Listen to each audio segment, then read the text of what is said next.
بہت ہلکے میں لے لیا ہے، مرضی آئی پڑھو۔ اگر نماز کے بارے میں صحیح جانکاری مل جائے تو اس سے آپ اندازہ لگا سکتے ہیں کہ بے نمازی کی معاشرے میں کیا حیثیت ہے۔ بے نمازی کے گھر کھانا کھانا جائز نہیں ہے، بے نمازی کی شادی میں شرکت کرنا جائز نہیں ہے۔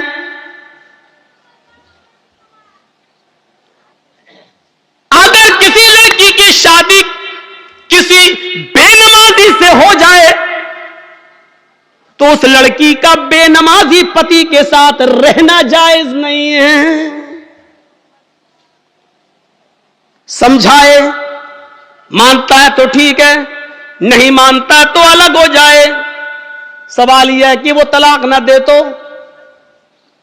طلاق دینے کی ضرورت ہی نہیں ہے، کیونکہ بے نمازی مسلمان ہی نہیں ہے، اور جب مسلمان نہیں ہے تو کسی کافر کے نکاح میں رہنے کی ضرورت بھی نہیں ہے۔ یہ نکاح آٹومیٹکلی فسق، اپنے آپ ختم۔ بے نمازی کے ہاتھ کا کھانا جائز نہیں ہے، بے نمازی کے ہاتھ کا پانی جائز نہیں ہے۔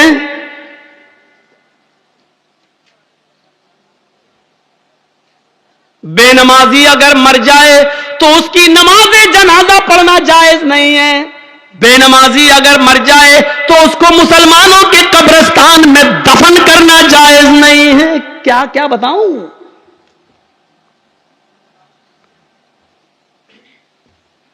لیکن سب چل رہا ہے۔ کتنا بڑا دل گردہ ہے آج، جس کی حیثیت یہ ہو اور شادی کے موقع پر ہم یہ نہ دیکھیں۔ پوچھتے ہیں لڑکی پڑھی لکھی ہے؟ ہاں کتنی؟ قرآن پڑھی ہے۔ کتنا بڑا کارنامہ ہے، قرآن پڑھی ہے۔ اور قرآن کھلتا کب ہے؟ رمضان میں، پھر پورے رمضان تک بند رہتا ہے۔ پھر جب رمضان کا مہینہ آئے گا تب وہ کپڑے سے کھلے گا، دھول اس وقت صاف ہوگی، اپنے جہیز کے برتن روز دھوئے گی، اماں کی اور باپ کی طرف سے ملے ہوئے برتن روز دھوئے گی۔ لیکن قرآن جس جزدان میں لپٹا ہوا ہے اس کو مہینوں ہو جاتے ہیں، اس کو صاف کرنے کی نوبت نہیں آتی۔ جس طریقے سے بے نمازی عورت بے نمازی آدمی کے ساتھ نہیں رہ سکتی، اسی طریقے سے نمازی شوہر کے ساتھ بے نمازی عورت نہیں رہ سکتی۔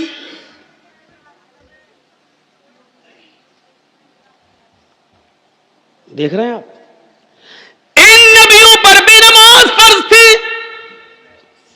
یہ الگ بات ہے کہ کسی نبی کے اوپر 2 رکعت فرض تھی، کسی نبی کے اوپر 4 رکعت فرض تھی، کسی نبی کے اوپر 3 رکعت فرض تھی، کسی کے اوپر 2 ٹائم کی تھی، کسی کے اوپر 3 ٹائم کی تھی، صبح دوپہر شام، اور کسی کے اوپر 5 ٹائم کی تھی، کسی کے اوپر 4 وقت کی بھی نماز فرض تھی۔ لیکن اللہ کے نبی جناب محمد رسول اللہ صلی اللہ علیہ وسلم جب نبی بنا کر بھیجے گئے تو آپ نے یہ نماز 5 وقت کی فرض کی، کیونکہ اللہ تعالیٰ نے 50 سے 5 وقت کی کر دی، اور جب 5 وقت کی فرض کر دی گئی تو نماز کا اصول یہ بنایا کہ فجر میں 2 رکعت رکھ دی، ظہر میں 4 رکعت رکھ دی، عصر میں 4 رکعت رکھ دی، مغرب میں 3 رکھ دی، اور عشاء میں 4 رکھ دی، کیونکہ کسی نبی کے اوپر 2 تھی، کسی کے اوپر 3 تھی، اور کسی کے اوپر 4 تھی۔ 2 سے کم نہیں تھی اور 4 سے زیادہ کسی کے اوپر فرض نہیں تھی، اس لیے اللہ کے نبی نے 2 بھی رکھی، 3 بھی رکھی اور 4 بھی رکھی، تاکہ لوگوں کو اس بات کا علم ہو جائے کہ میں کسی نبی کے خلاف نہیں ہوں۔ میں نے فجر میں 2 رکعت نماز فرض کی ہے تاکہ ان نبیوں کی بھی اقتدا ہو جائے جو 2 رکعت جو پڑھا کرتے تھے۔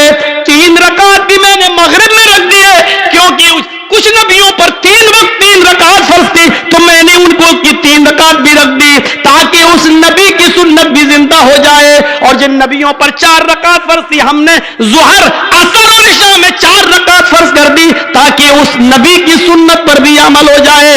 میں نبیوں کا مخالف نہیں ہوں، میں رسولوں کا مخالف نہیں ہوں، ہاں میں آخری نبی ہوں، اب طریقہ میرا چلے گا، اب راستہ میرا چلے گا۔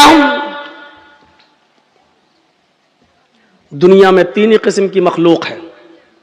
ایک مخلوق جو ہمیشہ کھڑی رہتی ہے، جیسے پیڑ، درخت، پہاڑ، یہ کھڑے ہیں. کچھ مخلوق جھکی ہوئی ہوتی ہے، جیسے بھینس، بکری، گائے، بھیڑ. آپ دیکھیے ہم لوگ جب ایسے رکوع میں چلے جائیں تو بالکل وہی شکل ہو جاتی ہے. اور کچھ مخلوق زمین سے چپکی ہوئی ہوتی ہے، جیسے چھپکلی، چوہا. دیوار پہ بھی چڑھے گا تو چپکا ہوا ہوگا، زمین پہ ہوگا تو ایسے ہوگا. یہ تین ہی قسم کی مخلوق ہے، چوتھی کوئی قسم نہیں ہے. اور اللہ کہتا ہے یسبح للہ ما فی السماوات و ما فی الارض، زمین و آسمان کی ساری مخلوق اللہ کی تسبیح بیان کر رہی ہے، اللہ کی حمد و ثنا بیان کر رہی ہے. اللہ کے نبی صلی اللہ علیہ وسلم نے نماز میں یہ تینوں کنڈیشن لاگو کر دی ہے. اللہ اکبر، اے اللہ یہ پہاڑ بھی تیری حمد و ثنا بیان کرتے ہیں، یہ درختوں کے پتے بھی حمد و ثنا بیان کرتے ہیں. اگر تجھے کھڑے ہو کر کی جانے والی عبادت زیادہ پسند ہے درختوں کی، پہاڑوں کی، تو دیکھ میں کھڑا ہوں. اللہ اکبر، میری اس ادا کو قبول کر لے. اگر تجھے چار پیر والے جانوروں کی عبادت زیادہ پسند ہے تو دیکھ میں جھک گیا ہوں. اللہ اکبر، میں نے رکوع کر لیا ہے، دیکھ میں نے بھی ان کی طرح شکل بنا لی ہے. اگر تجھے چھپکلی، چوہے اور زمین پر رینگنے والے کیڑے مکوڑے، سانپ بچھوؤں کی عبادت اور ان کی تسبیح پسند ہے تو دیکھ میں سجدہ کر رہا ہوں. اللہ اکبر، زمین پر چپک گئے، سجدہ کر لیا. اے اللہ اگر تجھے یہ حیات پسند ہے تو میں بھی اس حیات کو کر رہا ہوں.